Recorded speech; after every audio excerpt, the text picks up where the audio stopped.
Hello, coin collectors, and welcome to the DC Coin World International Coin Channel. Today we're going to take a look at a 1979 United States quarter dollar.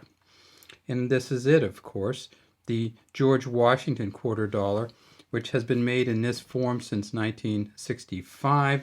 They've moved on to have some state quarters and national park kind of quarters and all these different America the Beautiful quarters, but this is one of the originals, certainly on the front and the back, but it's not silver because, of course, by 1979 they didn't have silver. In 1965 they changed off from silver, so we can tip it up, and we can make sure of that just by tipping up and looking at the copper on the inside. So this is a copper nickel-clad copper. So what that means is there's copper on the very inside, then there's a copper-nickel mix that they stick on both edges of it, or the obverse in reverse, or the front and the back.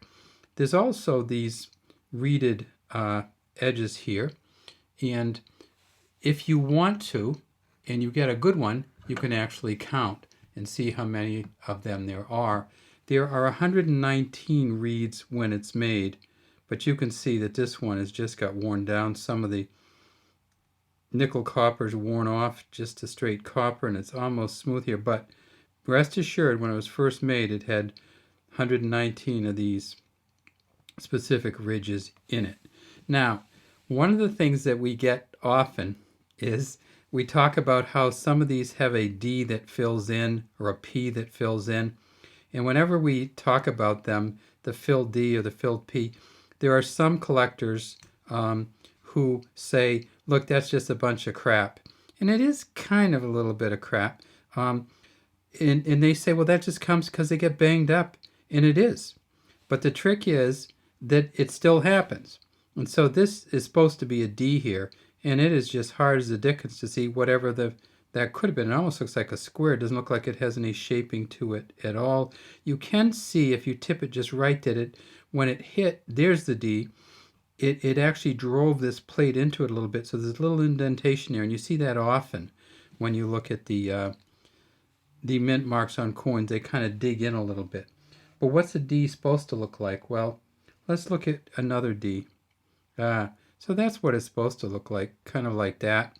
It's still kind of full, but it doesn't look like this. Now this is an 86, not a 79, and each year the mint marks change slightly, just based on how much pressure is put on them. Let's see if we can find another D. Well, here's another D, and this is kind of in the middle. You can tell this one's a D because it has a hole in it, but this is the 1980. So some people say, well, does that happen to the P also? Well, let's look at a couple P's. Look at that P. That's an 1995, I'm sorry. That's just a fancy, nice P. They had changed the way they stamped them by 1995, and you can tell the difference in how fine that is. Let's see if we got any other P's. Here's an older P. This is an 84. And see how this P is way different than this one. So they did kind of learn it, but then look at this one. This edge is all beat. So this P and this D of this are the same type of stamping, and they fill in. So this we call it a filled P or a filled D, and whatever the enthusiasts who hate this kind of filled stuff say, it definitely gets kind of smoothed in and filled.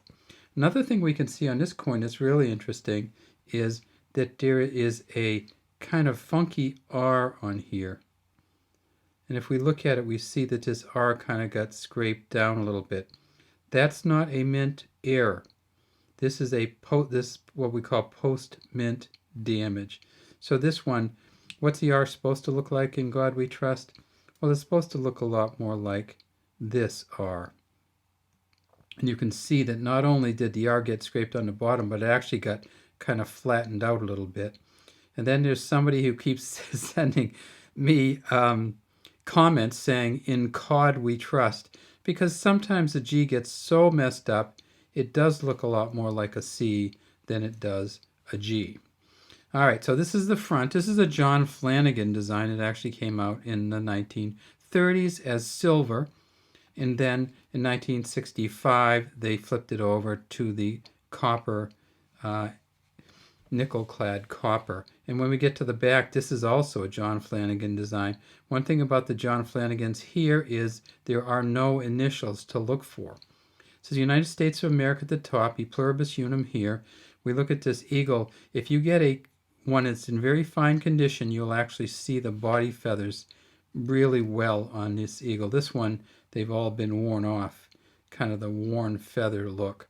Also, on this shaft of arrows, you'll see that there is actually a cross ribbon here, which you can't really see. And this is arrows. This is the arrow end. This is the feather end. And then down here, we see that we have a olive branch. So we have an eagle, symbolizing power, symbolizing might. Then we have the arrows, and then down here we have the olive branch symbolizing peace. United States of America, $quarter. At no point on here does it say 25 cents. You're left to know that a dollar is worth 100 cents, and a quarter of that would be 25 cents. So that's what we have for the 1979 $quarter from the United States of America. Is it worth anything? Well, it's worth a quarter. It's worth 25 cents. What would you do if you had to buy one online? You know what?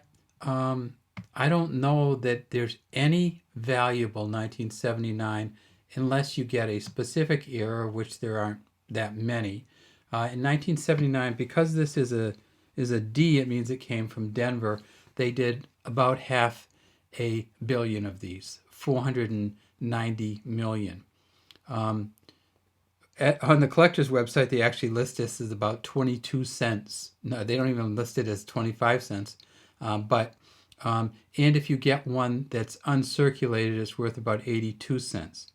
Are there any valuable 1979s? Yeah, there are some. There's a silver version, which is worth, in silver alone, $3 or $4, but it's worth a lot more than that. If you get the silver version, silver version, of course, is going to have an S here because they're only made at the San Francisco Mint. And then there is two different types of San Francisco Mint set coins, and one of them is very valuable. It's called the Type 2 proof. It's worth about $3 or $4. And then there's another one that's a Type 1 proof that's worth about $1.70 to $2. So not very valuable. This one certainly isn't. The D is filled, and they did change, as we said, they changed the process later because they just got better and better as they went along, and they realized that these were getting filled, and they didn't want that. All right, that's all we have today from DC Coinwell International Coin Channel. We'd love to have you subscribe to our channel and leave any comments you have in the comment section.